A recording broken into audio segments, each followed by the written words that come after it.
a world of yachting that puts demands upon traditional builders to refresh their product range year in and year out, it's easy for designers to fall into the trap of making changes just for the sake of change. Every so often though, a fresh, new concept arrives out of left field from a fresh new builder made up of people who want to produce something, not just to be different, but because they are different. This video presents to you a yacht that may be a new name to some, designed by a studio that most certainly isn't. The Dynamiq shipyard was founded with a very clear mission in mind, and their GTT 115 yacht encapsulates the ethos that drives this builder. Here we'll be looking at the design choices that raise eyebrows and garner admiration, the hidden gems of engineering that distinguish this yacht from her rivals, and we'll enter the world of yacht ownership to live life on board this exquisite example of Italian craftsmanship. The influence of Studio Porsche design on the GTT 115 is subtle but significant. Targa-style mullions embellish the soft curves of the superstructure, and the elegant transom is said to have drawn inspiration from the Mission E concept car. Inside, a discreet use of carbon fibre, soft leathers and automobile-style accessories give a strong nod to who is behind the aesthetic decisions on this yacht, and the entire vessel is painted in one of the Porsche livery colours, rhodium silver.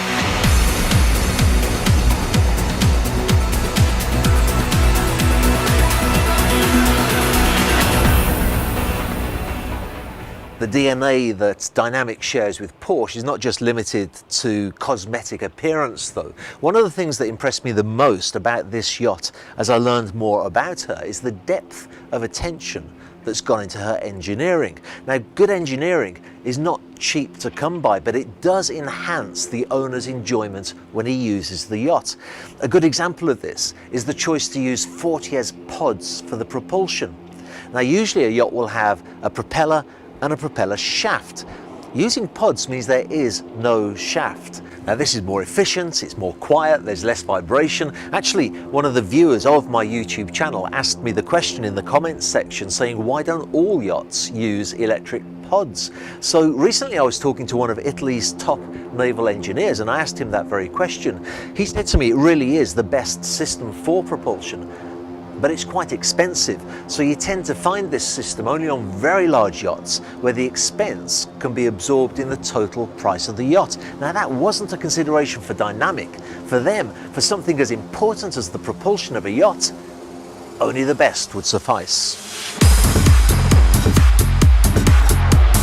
This attention to engineering is also reflected in the hull that was developed for Dynamiq by famed naval architects Vreepak.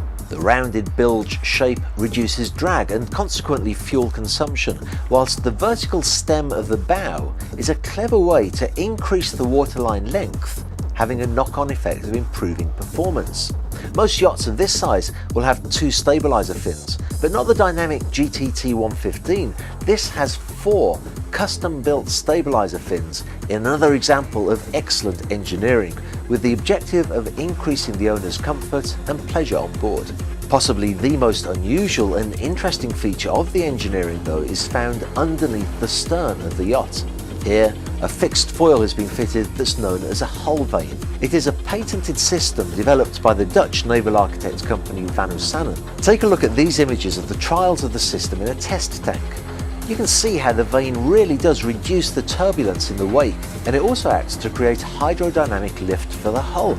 All of this, the hull shape, the stabilisers and Van Hoosanen's hull vane, are engineering achievements with the express purpose of improving the owner's enjoyment of his yachts. Of course, it should go without saying that a yacht is built for an owner to enjoy. Sometimes though, when the designer gets that pen in his hand and the creative juices start to flow, form can take precedence over functionality. Now, Dynamiq was sure to make sure that didn't happen. While the yacht does have a very distinctive form, it's also very practical. Look at the sun deck as an example. This is a 95 square meter sun deck on a 115-foot yacht. It has everything. It has a barbecue, a dining area, lots of sunbathing space. It even has a 75-inch home theatre screen.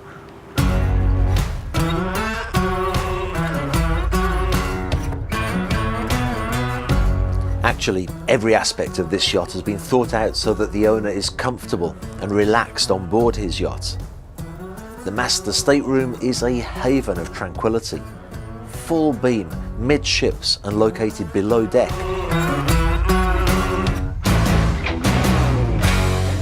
Here, carbon fibre trimming reminds one of the automobile design heritage of this yacht and blends seamlessly into the soft leathers and exotic woods that have been tastefully selected. Each of the 3 staterooms on this yacht are designed with a clear brief to indulge the guests in a cocoon of comfort. Luxury, but not opulence. Understated elegance that will enchant those that have the unique pleasure of staying on board her. Ascending into the main deck lounge on this yacht after a restful night's sleep is the perfect catalyst to an owner's day in the sun. Full height windows allows the sun's rays to enter the yacht unhindered, exalting the use of natural fabrics and materials that are both restful to the eyes and sensual to the touch.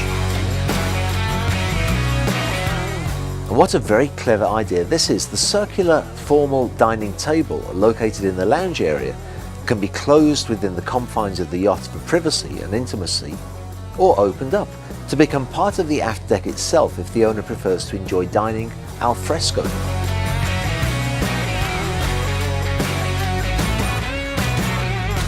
This ingenious sliding door system not only seems to extend the size of the lounge, it also brings the already generous proportions of the aft deck right up inside the yacht's superstructure, removing all conventional barriers between the interior and the exterior, inviting you to step out into the fresh air and fully enjoy the sunshine and your surroundings.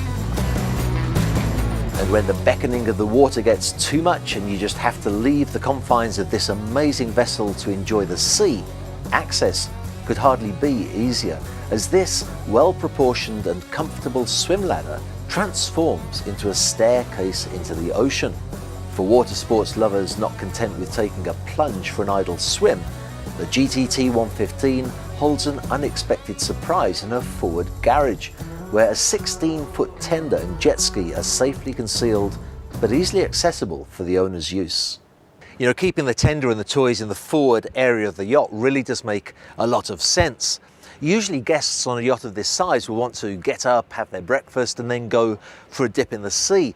And if they have to wait for the crew to launch the tender and the toys before they can do that, it's just holding them back from getting out there and enjoying themselves. So by locating the tender and toys here, it's away from the breakfast area, it's away from the swim platform, it's far away from the swim ladder. So the crew can launch the tender and the toys without disturbing anybody. A lot of the design features on board this yacht are all about that, all about making life easier for the owner and for his guests so that they can enjoy every moment of their time on board. Now, at the time of filming this video, this actual yacht is for sale. The name of the yacht is one of 7, but I can't help thinking that with the degree of thought and the level of expertise of engineering to create this vessel, they may well have to extend that series to many, many more. To fully appreciate this yacht, though, you have to get on board and look around, and I am the man that can arrange that for you. So, if you're a qualified buyer and you're considering purchasing maybe one of the more mainstream yachts that's available, before you pull the trigger, do contact me, and I would be delighted to show you around this exquisitely engineered machine that is unlike anything you've seen before.